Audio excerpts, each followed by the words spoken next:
In Greek mythology, Ananke is known to be the goddess of fate. She's in control of all decisions, and in regards to this particular film, we see Nana, the main character, go through this whole cycle of the same thing happening to her over and over again until we see that she actually breaks the cycle and makes a decision of her own fate.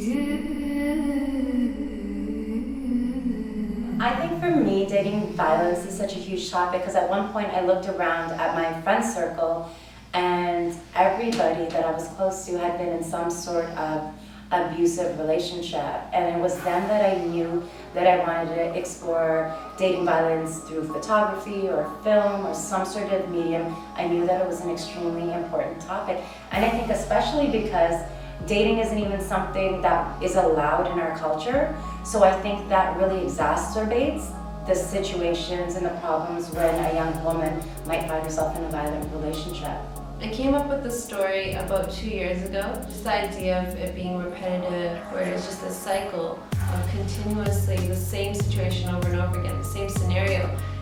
Something that keeps happening within relationships and makes you feel uncomfortable, makes you feel like you have to go through it with the characters to understand what it really is like. Because we're talking about something that seems to be so controversial, I wanted to steer away from coming with stereotypical characters, especially when you're dealing with such a minority community like the Punjabi community or South Asian community, because I know what that's like and how we can manipulate how people see or perceive certain people from different communities, especially with the mainstream media targeting brown folks as terrorists. I think as a brown filmmaker, I want to be able to tell authentic stories.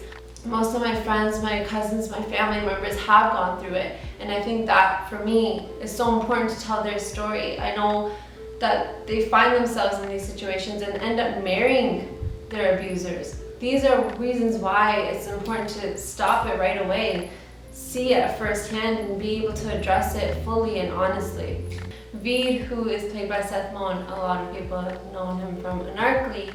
He was such a great actor to work with, and him and I have a really good chemistry. Being Nana was very vulnerable. It took me to a very, very dark place. Felt like when it was time to actually be on set and rehearse and being in front of Seth and going through it over and over again, it felt real. It felt like it actually happened to me. It felt like I was literally experiencing what most women are going through, and I think that was what was so scary. Because I had to go through these waves of emotions, I also had to go from being extremely caring and sensitive to being extremely angry and aggressive. So it took me to all these different places, and it was honestly very mentally and physically draining.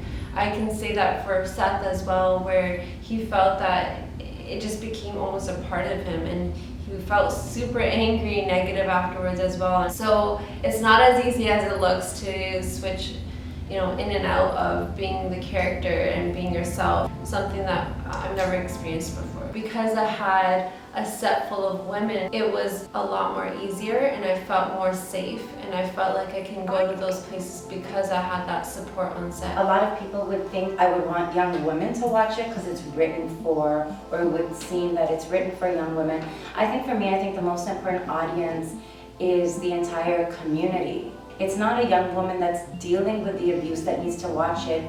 It's other people around her to provide that support. They need to watch that film so that they can understand or get a small glimpse into what she might be dealing with on a day-to-day basis. How the film opens up is that we see Nana basically zipping herself up and trying to keep herself conservative for her boyfriend Veed. And her best friend Malika actually notices that and gets frustrated with her. And I think we see this a lot with friends that are friends with the victim. They end up blaming their friend for, following the rules of their boyfriend, or, going back to their boyfriend after doing so many things, like so many mistakes, and how are you going to take him back, and making them feel guilty. And I think the guilt is what makes the victim feel like there's no support. And once they feel like they have no support, there's no way of them getting out. At the end of the film, we see Nana making the decision to leave. Now, in no ways does this suggest it's that easy to leave. In fact, the victim is most at risk when they decide to end the relationship. For this scene, Nana might not leave her partner, but she decides that maybe today she wants to walk away from that particular situation. It's all about making baby steps.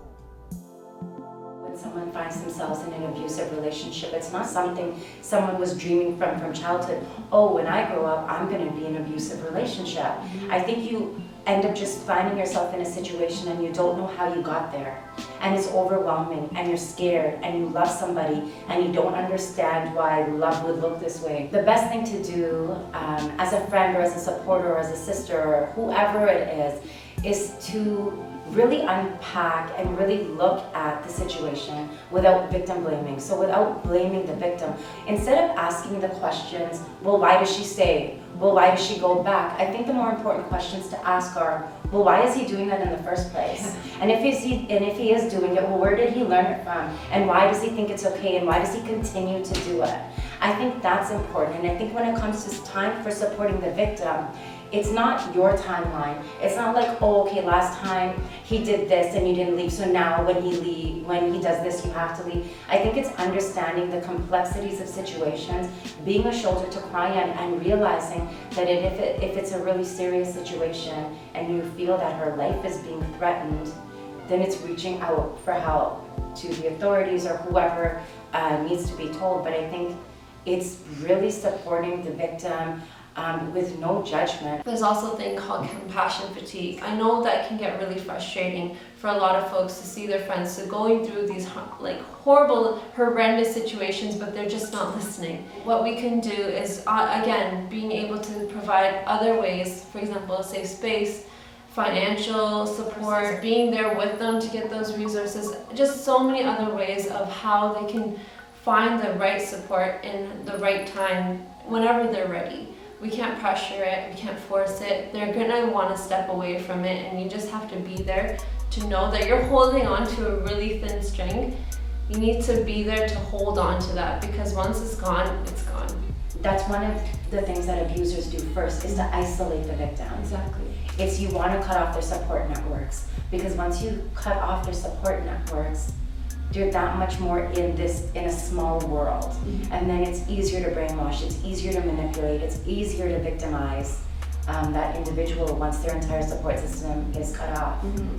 It's important to recognize, especially if you are going through this, that this is something that can be handled. You are not alone. It seems like this is all that we know, and that this person is the love of your life because we've been taught that, we've been conditioned to think the first person we date is the person that we're gonna marry, and that's it. Abuse doesn't just come as a physical form, it can come mental abuse, verbal abuse, ways of being manipulated and being targeted are ways of abuse. When we start looking at abuse in different categories and how is this person getting affected, we need to look at how they can get help. Originally, when Gideon approached me about Ananke and the topic of dating violence, I had some concerns, and my concerns laid most around how the community would perceive it. I think a lot of the concerns were around things that we have heard, which was like, oh, well, girls shouldn't be dating in the first place. If they didn't date, these are the types of things, they wouldn't have to deal with this. When I don't think necessarily those are the questions you should be asking or the statements that you should be saying. Or men saying things like, well, this happens to men too, guys are in abusive relationships. And there are men in abusive relationships. Violence happens to everybody. It doesn't discriminate against race or class or gender or sexuality. It happens across the board. But this topic was extremely important to us. I think from the lens and a lot of the work we do, how was the community going to perceive it? Would they support it? And would they understand why we felt that it was important to tell this story? For the brothers out there, violence against men does happen. We're not taking away from that conversation. What we're doing is taking up space and saying that violence against women does happen. And that is critical. And that is something that we definitely need to address.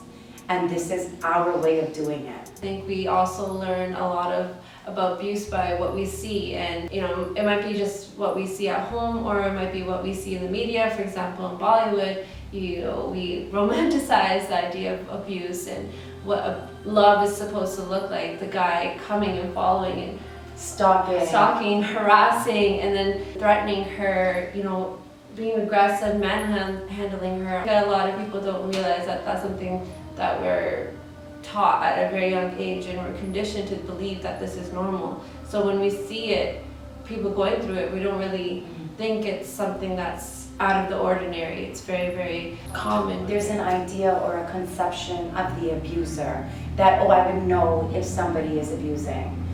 Abusers don't walk around abusing everybody. They're not gonna, the way they behave with an intimate partner is not the way they're necessarily gonna behave with their sister, or is not the way they might necessarily behave with their mother. They might. It's a complex situation, and so you might see them, and an abuser could be like the uncle that you love. I think the same thing with a victim. You might not know the reasons why she's staying in a violent relationship. It also, for her, is a learned behavior. Somewhere she learned that she wasn't worthy of a particular type of love, or she learned somewhere that that's what you do with a man, or you have to be the ride or die. In the context of this film, he wasn't mean to his friends or to his friend's girlfriend. He waited for them to leave, to then engage in the dialogue that led to whatever the altercation was. So I think that's important, that there's a lot that happens behind closed doors. A person that might be viewing this from the outside, a lot of people would be like, okay, well, why did the friends just jump in, or didn't they hear the yelling and screaming? But I think a lot of people don't realize that when you're in that situation, a lot of people don't step in. A lot of times we're told not to step. That's what we've been told. It's not our problem, therefore it's not happening to us, therefore it's not something we should care about. Guess where I am? And we're here to premiere Ananke. After the second short film, I had the chance to premiere it worldwide in UK, which was so amazing. I got a beautiful response from there that only encouraged me and allowed others to see the importance of showcasing this film in other places like California. And California was so loving towards me and my film and my work. I got a chance to actually do a tour from SoCal to NorCal. Each city had its own personality, and honestly, I was able to learn so much from the students at each school, feeling like they can trust me with their stories, which was so beautiful. I felt like this one-on-one connection with a lot of them. One girl particularly had told me how she saw the film as a bird's eye view of what she was going through. And that was so insane to me. That really made me realize how important this story was needed and how important it was to be told. Thank you everyone for watching. Thank you everyone for supporting. I hope this film in some way has sparked an idea within you, or sparked some sort of conversation in your own household or in your own community. I hope that this only makes this conversation easier to have, and for more folks to find and seek the help that they need. If you or your friend or someone you know is going through this, I would love for you to please go out and find the right resources. I will be providing different hotlines for different countries. Please do not hesitate to find help. Thank you for watching. Right. And that's a wrap. Can you text me now? 1, 2, 3, and that's a wrap! Yay! Day one. Day one.